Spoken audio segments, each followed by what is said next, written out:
Welcome to Real Flix Reviews. We're like a book club for people who hate reading. This month they're doing grab bags, so Ryan picked the movie The Pink Panther, made in 1963. He brings you movie news.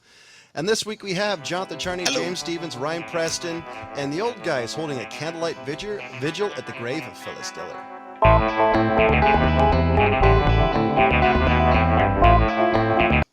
So who has a description of this movie?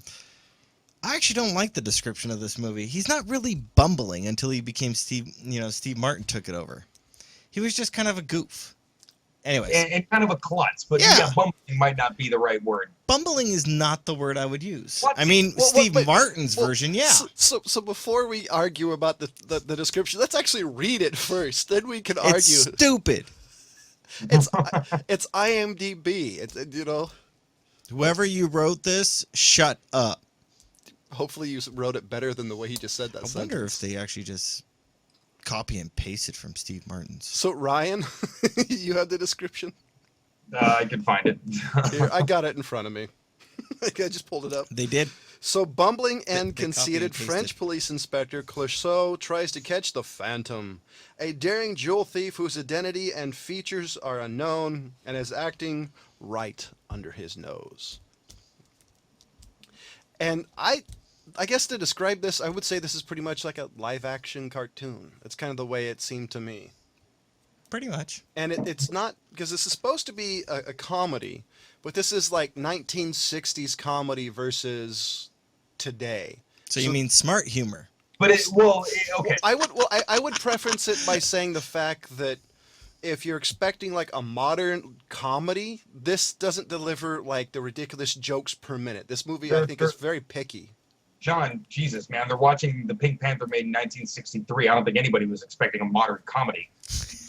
Well, no, the reason I say bastard, the reason I say that is because you totally know there's going to be people who say this movie sucks, it's not funny, it's drawn out, because modern comedies just, they do quantity instead of quality. So it's just preferencing. You only live once, so see the Pink Panther okay, twice. anybody though that can't see this movie as a product of the time, turn the show off.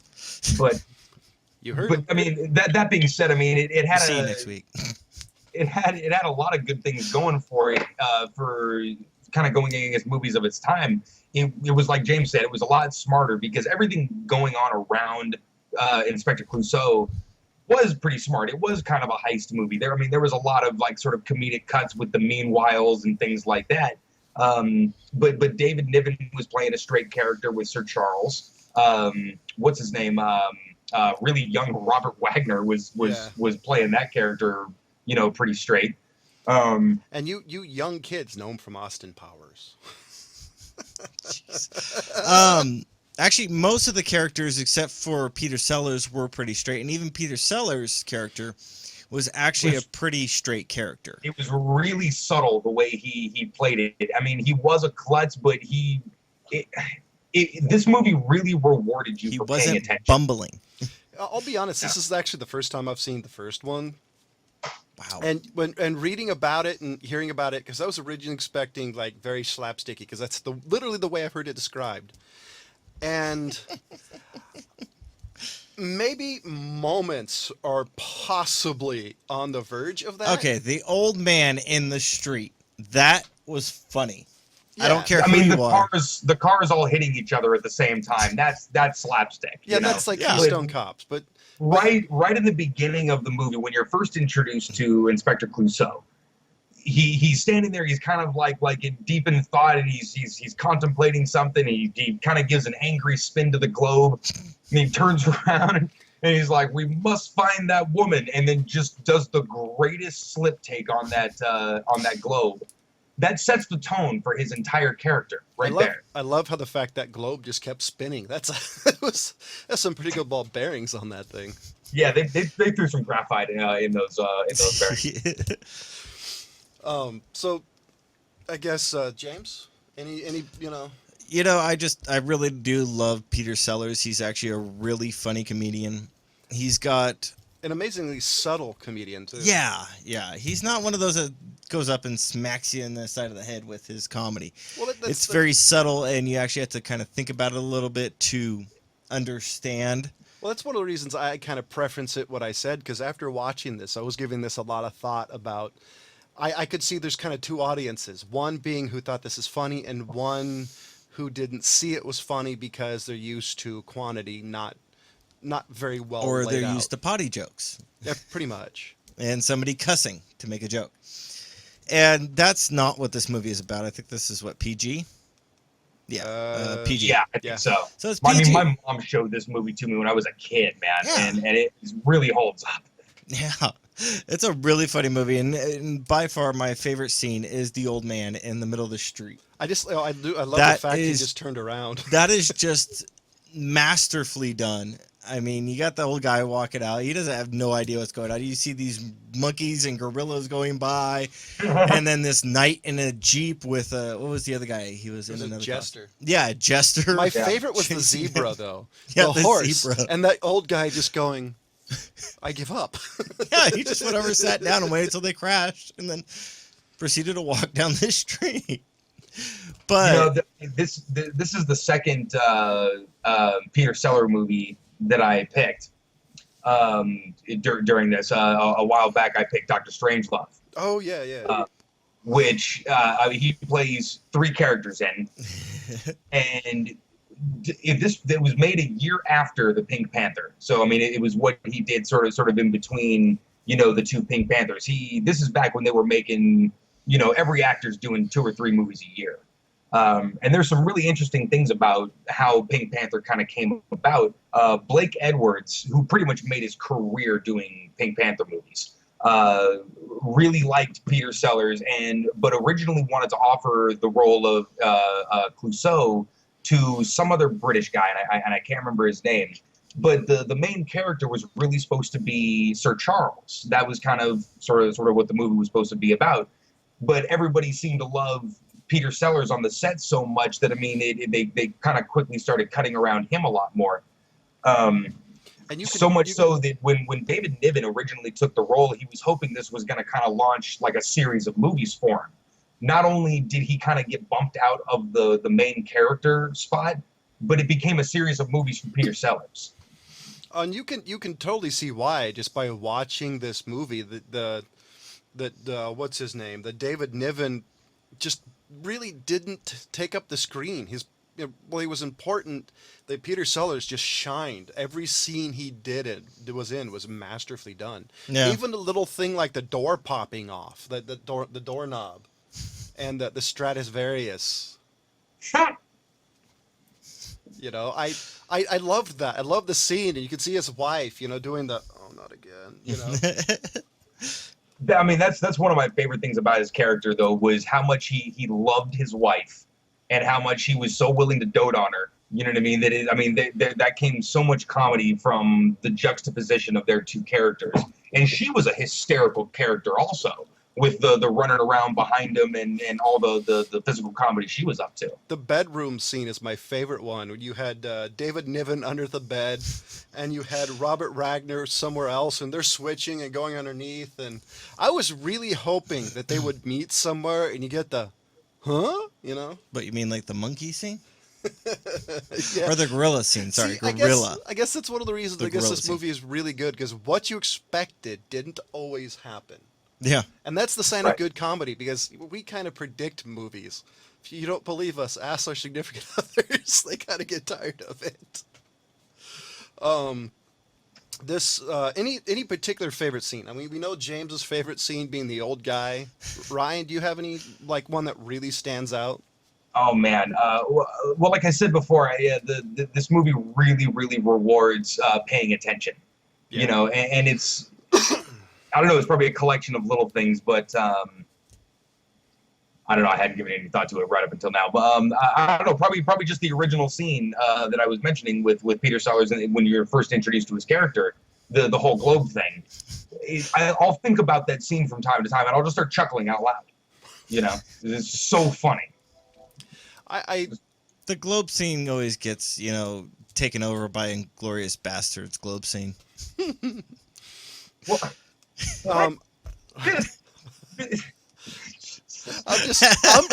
I'm gonna bow out of this particular section of the show because I'm not gonna start in that one. Just distance yourself from James's opinion right now. That's all you need to do. It's in the Globe. Oh, That was Mike Myers' best role. true. I would actually say his best role was stealing Chris Farley's movie. And you see how I got him not to bow out of that? Yes, but I wasn't talking about Glorious Bastards. It's completely separate. I think I got two favorite scenes. One is a very quick scene after the Phantom slides down the rope. He lights it on fire Yeah. and runs away. Yeah, the fuse rope. I love that.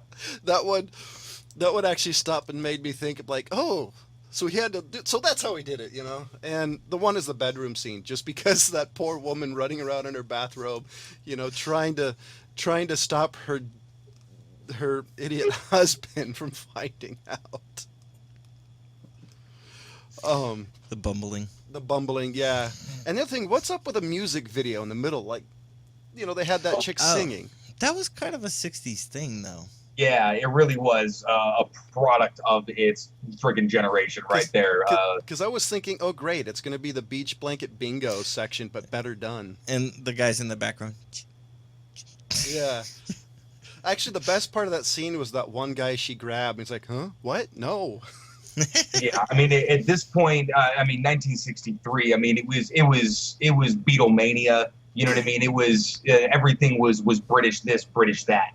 You know what I mean? It was really the beginning. So that was that kind of early hippie, you know, let's just throw this thing right in the middle of a movie sort of thing. And it's kind of shit they made fun of in Austin Powers, you know?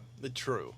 Because that really actually threw me off. I was thinking, once I saw it, I'm like, wow, Ryan wasn't kidding when he said this was a very 60s movie. This and Beach Blanket Bingo are like a typical 60s movies. Yeah. Yeah, there's so many amazing actually like actors in this movie. Like everybody did a great job. Every scene, you know, there was nobody who stole the scene from the other like you get in some of these comedies, so you can tell like they're trying to one up each other. Oh, okay. You know, that they meshed very well, which you don't always see. Yeah. Or maybe it's because I just hate modern day comedies so much that I'm nitpicking scenes. Because I'm tired of potty humor, crass jokes, and very poor writing.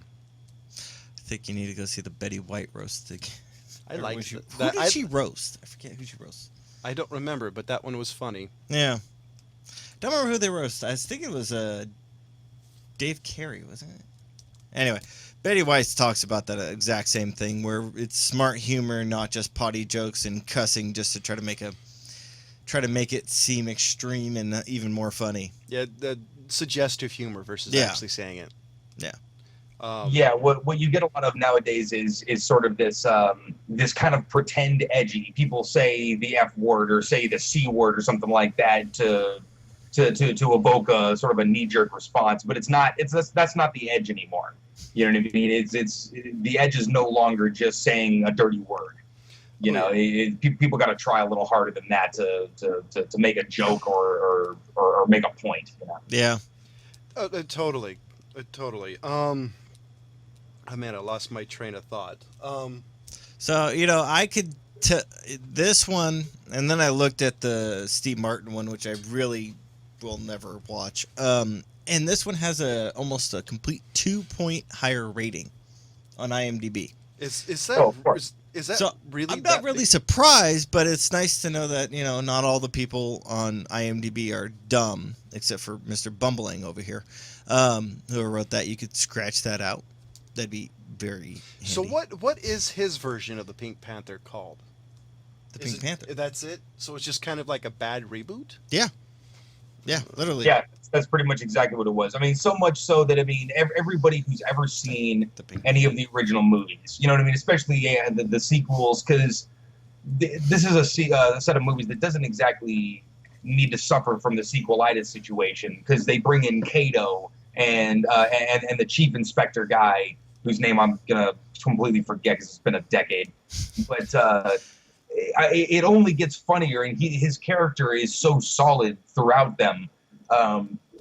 Unfortunately, you know, Peter Sellers kind of didn't have very long of a career. He died pretty young.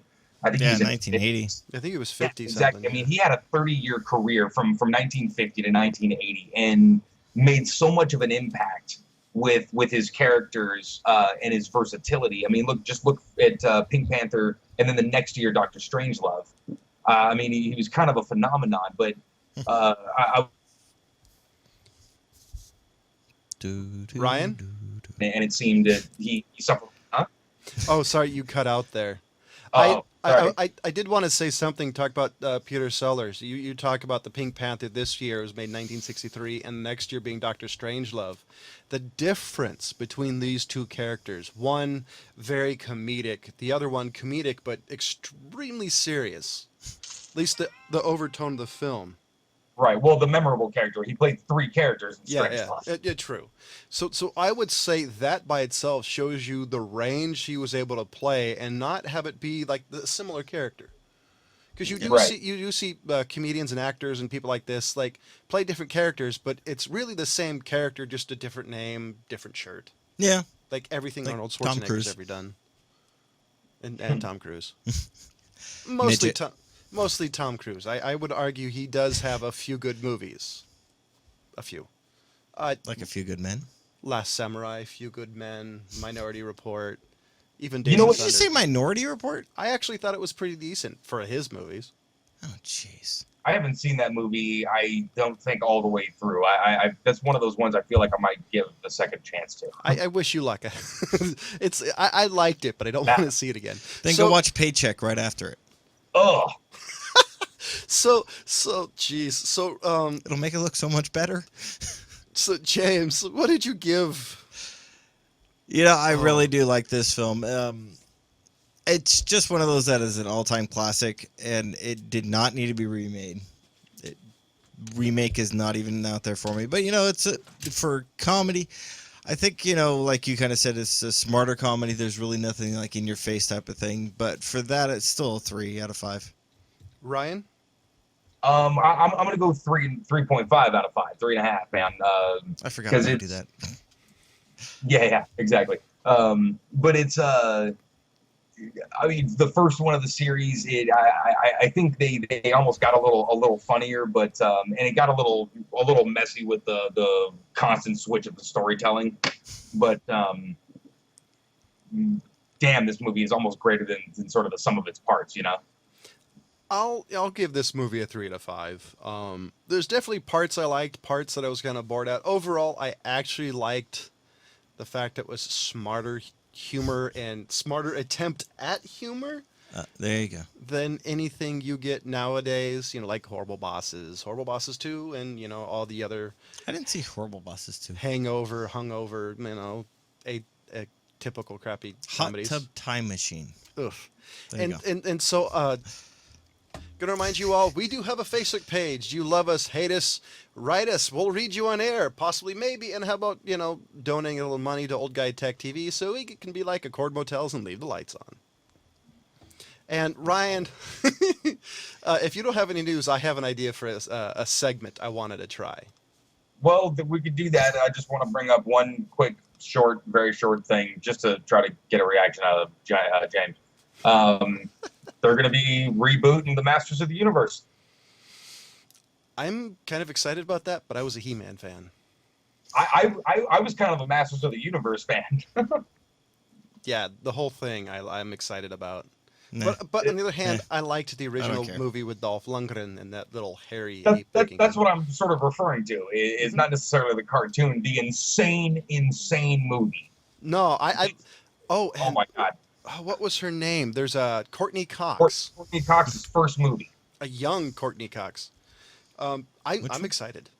Yeah, it's gonna be The something. Masters Universe, the movie, she was in it with Courtney Cox, and I think the guy who pay that much who was in Voyager, Star Trek Voyager, who flew the ship. I think if you're a guy's a Trekkie, You mean the Vulcan guy? no, he was up front. I just don't remember his name. Did he have a red shirt? I probably. So Just a question. So here's my idea for a segment: movies they should never make another one or no more sequels. First one I nominate That's a long is list. The first one I nominate is Pink Panther. The second one I nominate is no more Terminator movies. So basically, what I'm understanding is movies that should be retired, like a number on a jersey. Yes, like they'll permanently be banned from ever redoing, remaking, ever again. I mean, You know, you goddamn, could've I could done go that through before just Steve 90% of the stuff that we brought up as being remade. What was that one that just came out?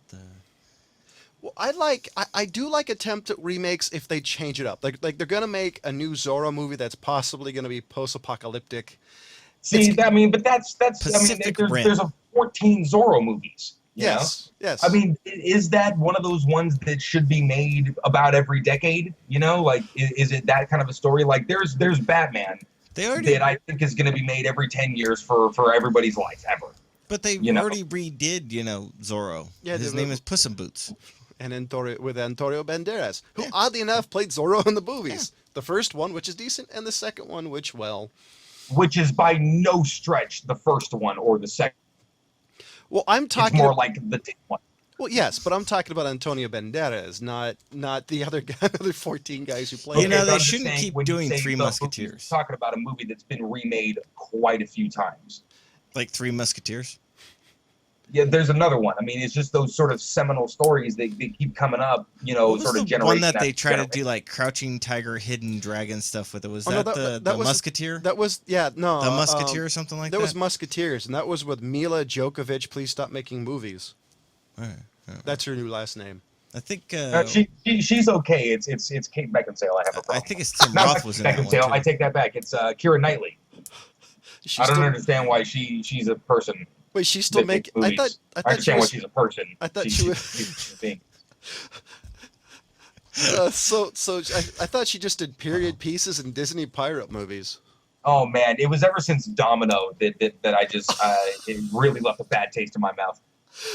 I forgot about Domino. The idea of Keira Knightley as an assassin is just as funny.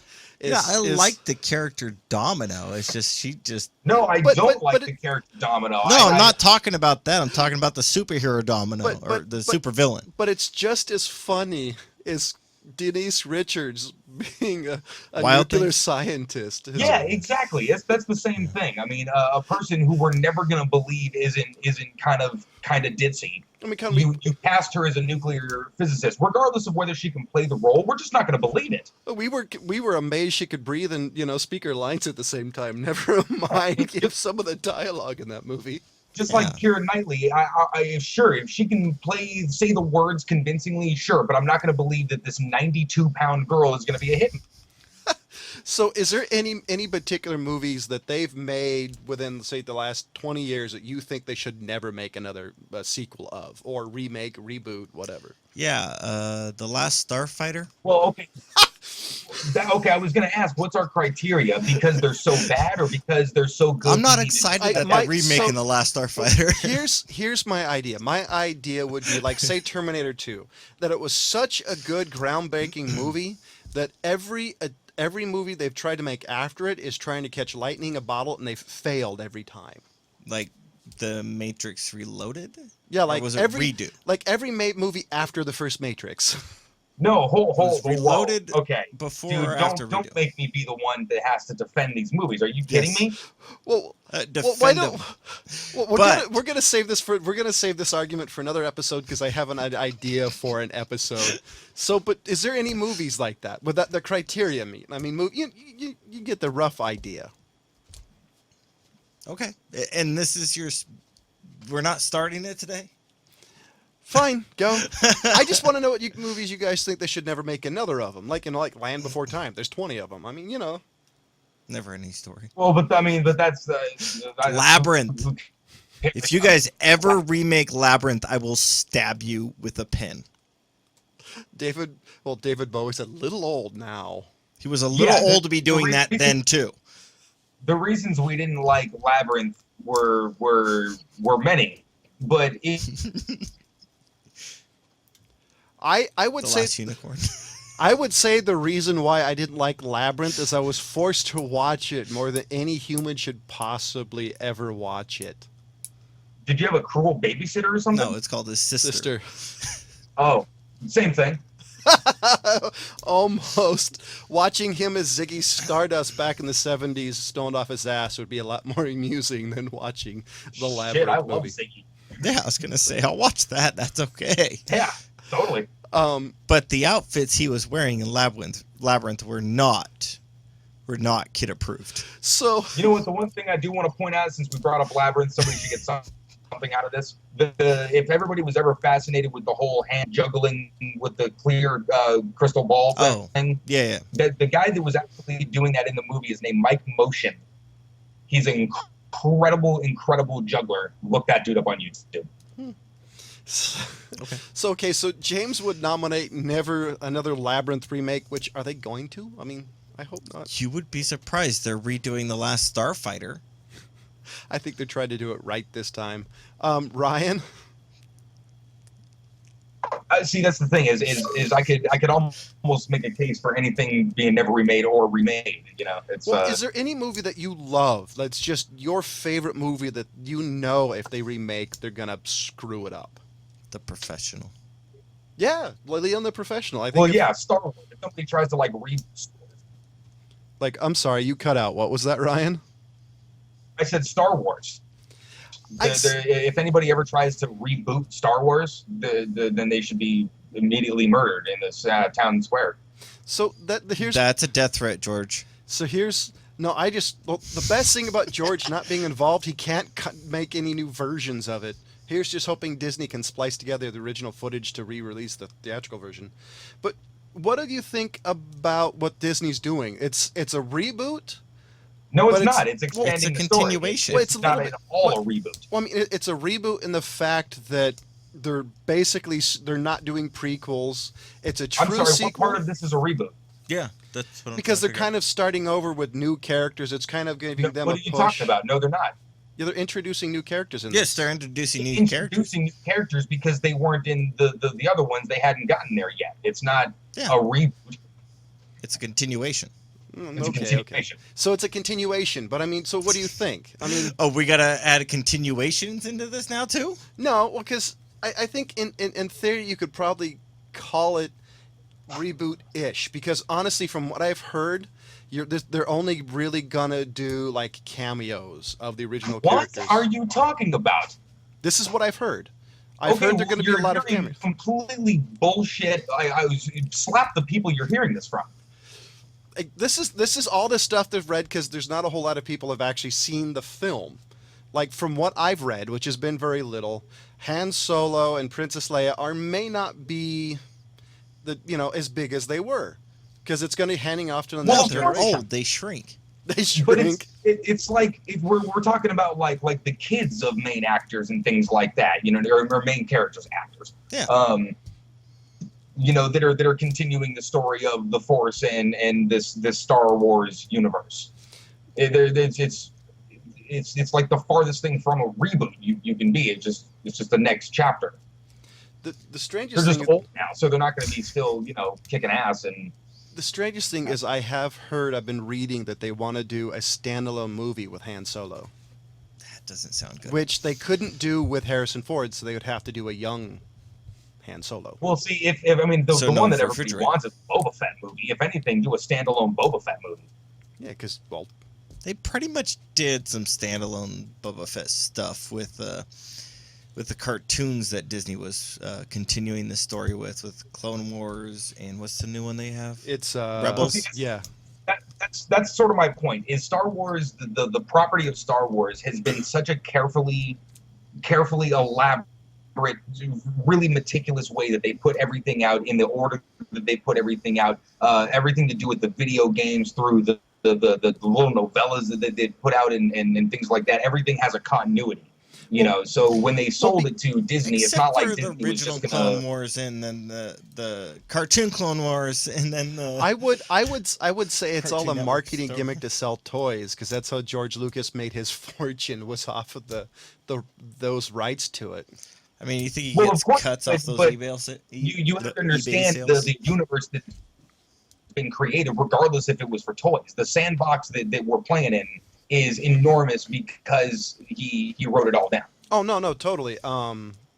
The rumor has it the holocron or something. It was apparently some Star Wars, the overall universe that only George Lucas and a few other people had access to. Right. That's all Disney's property. The thing I'm interested in, this is kind of getting off the movie a little bit, is they basically destroyed the expanded universe and now they're making true canon. That's the part I'm excited to see how they pull that off. Because everything we know off the stories and off the books and off any the sequel of the original three are now basically no longer good. Well, yeah, they kind of forgot about the extended, like you said, the extended universe. They're following sort of the main kind of plot features of the original three. Yeah, because I'm really about Skywalker and that path. Yeah, that's Skywalker is the only person I'm excited to see because I want to see. I'd love to see the battle between his good side and dark side. Okay. I think that would be amazing. Okay. No, what? Are you ready to go home? I mean, I'm just wondering what the hell you're. Well, because you see like the Emperor and how crazy and how Vader is, and But then you they're see. not gonna do that with the Skywalker's character. How do you know? I mean, do you really think that they're gonna have that much Hamill in this one? Yeah, he's going to be a pretty small part in it. Also, he's going to have probably a cameo as like Yoda, you know, in the first couple. The only thing I could think of with him is since he's pretty much the only Jedi Master left, period, that I think he's gonna be a little bit more involved in it, just story wise, than But he already anybody had else. his light and dark battle on. Dagobah. Thank you, Yeah, Dagobah. but what happens if he never actually completely was over that? Time goes on and it's still a battle because he got one battle. I just would love to see. Well, he went on to complete his. Look, there's no need to talk about this. It's all going to be explained in the movie, I imagine. Well, yeah, we kind of remove movies. There's a lot of stuff we don't have to talk about, but we do. I'm just saying. I mean, we're just going to get into like the canon of the story, which I'd have to like start looking up again because he did go on to complete his training. Leia has a kid. I think he has a kid with somebody. He got married, and then his kids are going to be guys. But according to what's new is Han Solo has a wife, and it's not Princess Leia. No, it's Chewie's sister. And so I guess we'll have to see because that was the one, so hopefully we're going to pick that movie for December because if I remember correctly, that's when it comes out, the new Star Wars. Yeah. But that being said, it's theater pick, and so what are we doing next week? I guess I'm overruled and we're seeing Ant-Man. Okay, so we're doing Ant-Man. You can tell how excited he is to see the end of Phase 2 of the Marvel Cinematic Universe. Yeah, I feel sorry for the 8 people that have to sit around him in the movie theater. Right? He's going to be a miserable son of a gun. So with that... Yeah, just 14 seconds. Bullshit! Step on him! Get some bug spray! They explain that in the movie, I hope. Get some bug spray. With that being said, I gave the Pink Panther a 3 out of 5. James got a 3 out of 5. Ryan gave it a 3.5 out of 5. And the old guy's not here, so we have no idea what he gave it. And next week is Ant-Man, and as always, we'll see you next week. Goodbye.